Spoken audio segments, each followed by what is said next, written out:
নমস্কাৰ। আমি এই যে ক'বলৈ ওলাইছোঁ ইমফাজিং প্ৰনাউন। ইমফাসিজিং প্ৰনাউন। ইমফাসিজিং প্ৰনাউন কাক বলে এই বিষয়ে ক'বলৈ ওলাইছোঁ। সাধাৰণতে সিঙ্গুলাৰ পাৰ্সোনেল প্ৰনাউন পাৰ্সোনেল প্ৰনাউনৰ লগত সেলফ যোগ কৰি আৰু প্লুৰেল পাৰ্সোনেল প্ৰনাউনৰ লগত সেলফ সেলফ যোগ কৰি ইমফাসিজিং প্ৰনাউন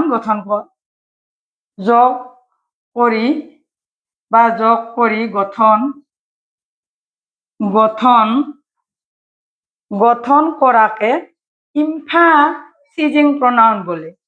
ইমফাসিজিং প্ৰনাউন বলে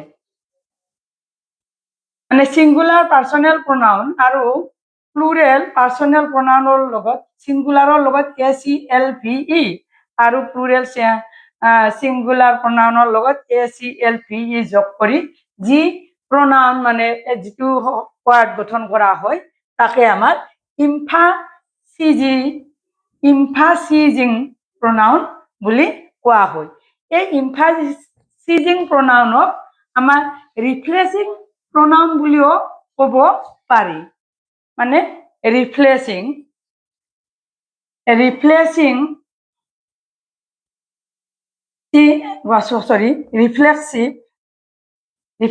ৰিফ্লেক্সিভ প্ৰনাউন বুলিও কোৱা হয়।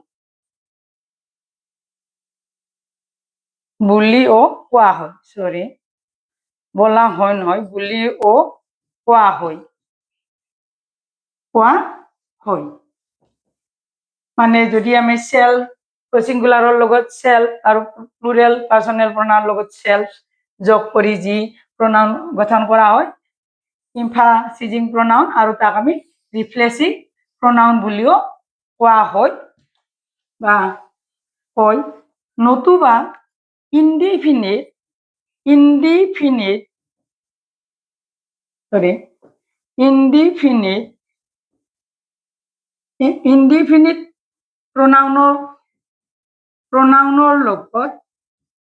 প্ৰনাউনৰ লগত মানে যে আমাৰ সেলফ যোগ দি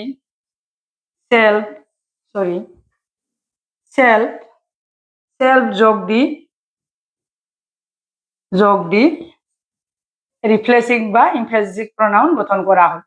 ইমফাসিজিং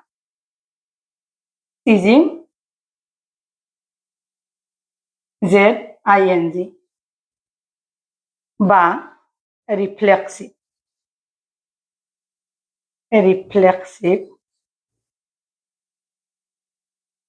প্রনাউন গঠন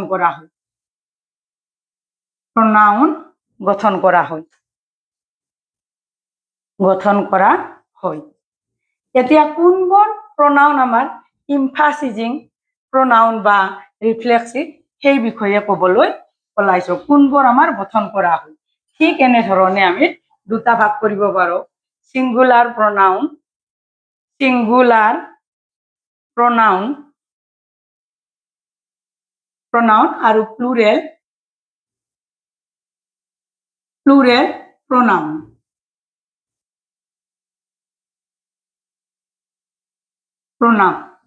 প্লুৰেল প্ৰনাউন। এতিয়া কথাটো হল ঠিক এনেধৰণৰ আমাৰ আখৰ একদম আই মাইসেলফ ঠিক সেইদৰে he himself she herself, herself, it, itself, itself, ঠিক সেইদৰে one self, এইকেইটা হৈছে সিঙ্গুলাৰ, সৰি one self। এইকেইটা সিঙ্গুলাৰ প্ৰোনাউন হিসাবত এনেকে সেলফ যোগ কৰি মানে ইমফাসিজিং প্ৰোনাউন গঠন কৰা হয়। ঠিক সেইদৰে প্লুৰালত আমি ঠিক এনেধৰণে ক'ব পাৰো উই, our self বা ইউ, এইটো ইয়াতে আমি ব্যৱহাৰ কৰিব পাৰো ইউটো, ইউ ইউ ইউ মানে ইউৰ সেলফ, ঠিক আছে ইয়াতে ইউৰ সেলফে হয়, ইয়াতে আমাৰ ইউটোৰ আমাৰ ইউৱে ব্যৱহাৰ হয়, ইউৰ সেলফ, ঠিক সেইদৰে আমাৰ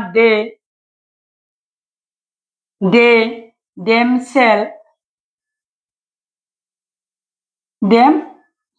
সেলফ এছটো ইয়াত লিখিছো, তলত লিখিছো মই দেম সেলফ, ঠিক এনেধৰণে আমাৰ মানে ইমফাসিজিং প্ৰোনাউনবোৰ গঠন কৰা হয়। আৰু যিবোৰক আমি ৰিফ্লেক্সিভ প্ৰোনাউন বুলিও কোৱা হয়, যদিও ইমফাসিজিং প্ৰোনাউন আৰু ইয়াক ৰিফ্লেক্সিভ প্ৰোনাউন বুলিও ক'ব পাৰি। প্ৰতিভা এডুকেশ্যনেল মেটাৰ চেনেলটো সাবস্ক্ৰাইব কৰিব, ভিডিওটো এটা লাইক দিব, যদি জানিব লগা আছে কমেন্টছৰ লগতে শ্বেয়াৰ কৰিবলৈ অনুৰোধ জনালো। আমি আজি আলোচনা কৰিলো ইমফাসিজিং প্ৰোনাউনৰ বিষয়ে। ইমফাসিজিং প্ৰনাউনক ৰিফ্লেক্সিভ প্ৰনাউন বুলিও কোৱা হয়।